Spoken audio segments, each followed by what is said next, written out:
Assalamualaikum warahmatullahi wabarakatuh. Halo semuanya, kami dari kelompok 5 Budidaya Perairan kelas B01 Ganjil akan membawakan presentasi tentang fitoplankton yang merugikan di perairan. Sebelum itu, kami akan memperkenalkan diri. Dari kelompok 5 ada Destia Fitri Aryani, Haidar Tisna Farandi, Zulfikar Ahmad Mahendra, Asad Aulia Ikomudin, dan Muhammad Rizky Ikram Nuzuli. Apa itu fitoplankton?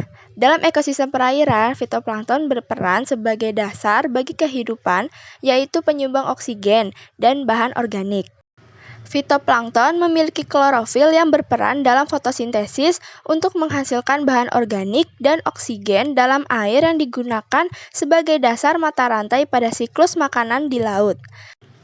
Namun, fitoplankton tertentu mempunyai peran menurunkan kualitas perairan laut apabila jumlahnya berlebih atau blooming. Peningkatan populasi fitoplankton secara berlebihan dapat terjadi karena kondisi lingkungan yang mendukung. Ledakan populasi fitoplankton yang diikuti dengan keberadaan jenis fitoplankton beracun akan menyebabkan ledakan populasi alga berbahaya atau harmful algae blooms. Fitoplankton yang berbahaya. Ada beberapa kelompok fitoplankton yang berbahaya, antara lain kelompok Dinoflagellata 1. Alexandrium sp, 2. Gymnodinium sp, 3. Dinopsis sp. Kelompok Diatom Cyotoxeros. Kelompok Cyanophyceae Trichodesmium erythraeum.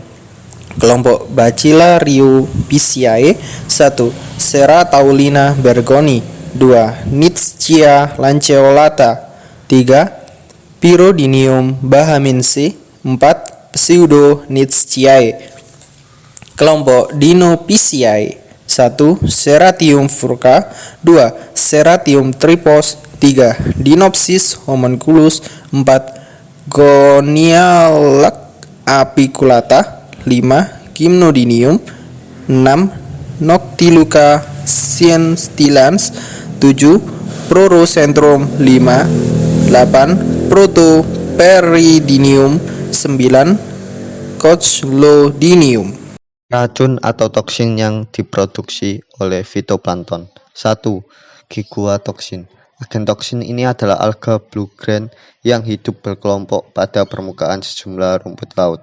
Alga tersebut kemudian dimakan oleh ikan herbivora.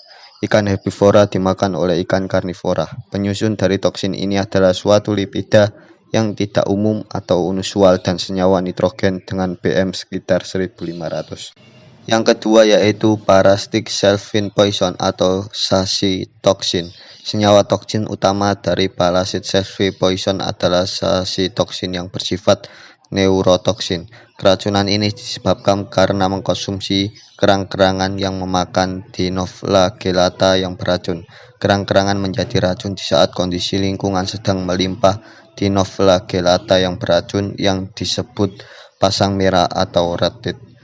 Sasitoksin menimbulkan gejala keracunan seperti rasa terbakar pada lidah, bibir, dan mulut yang selanjutnya merambat ke leher, lengan, dan kaki kemudian berlanjut menjadi mati rasa sehingga gerakan menjadi sulit. Yang ketiga yaitu amnesic shellfish poison. Komponen utama dari amnesic shellfish poison adalah domonic acid. Domonic acid merupakan asam amino neurotoksik di mana keracunannya dikenal dengan istilah amnesic shellfish poisoning. Keracunan ini diakibatkan karena mengkonsumsi remis. Toksin ini diproduksi oleh alga laut Nigia pungens di mana melalui rantai makanan mengakibatkan remis mengandung racun tersebut. Domonic acid mengikat reseptor gulamat di otak mengakibatkan rangsangan yang terus-menerus pada sel-sel saraf yang akhirnya membentuk luka. Korban mengalami sakit kepala hingga keseimbangan menurunnya sistem saraf pusat termasuk hilangnya ingatan dan terlihat bingung dan gejala sakit perut seperti umumnya keracunan makanan. Yang keempat ada neurotoxic shellfish poison, brevitoxin. Komponen utama dari neurotoxic shellfish poison adalah brevitoxin. Keracunan yang disebabkan oleh toksin brevitoxin disebut neurotoxic shellfish poisoning. Keracunan ini diakibatkan mengkonsumsi kerang-kerangan dan tiram. Toksin ini diproduksi oleh alga laut peti Discus brevis, di mana melalui rantai makanan mengakibatkan kerang dan tiram mengandung racun tersebut. Gejala racun ini meliputi rasa gatal pada muka yang menyebar ke bagian tubuh yang lain, rasa panas dingin yang bergantian, pembesaran pupil, dan perasaan mabuk. Lalu yang kelima ada diuretic selfish poison. Komponen utama diuretic selfish poison adalah okadaic acid.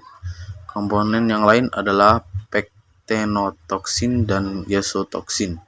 Keracunan yang disebabkan oleh toksin okadaic acid ini disebut diuretic selfish poisoning.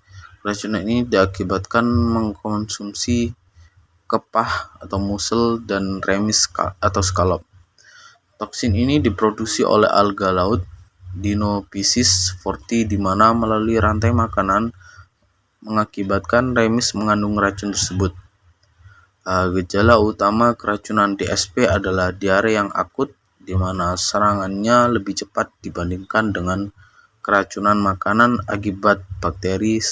Selain itu, ada rasa muak, muntah, sakit perut, kram, dan kedinginan. Dampak dari fitoplankton beracun.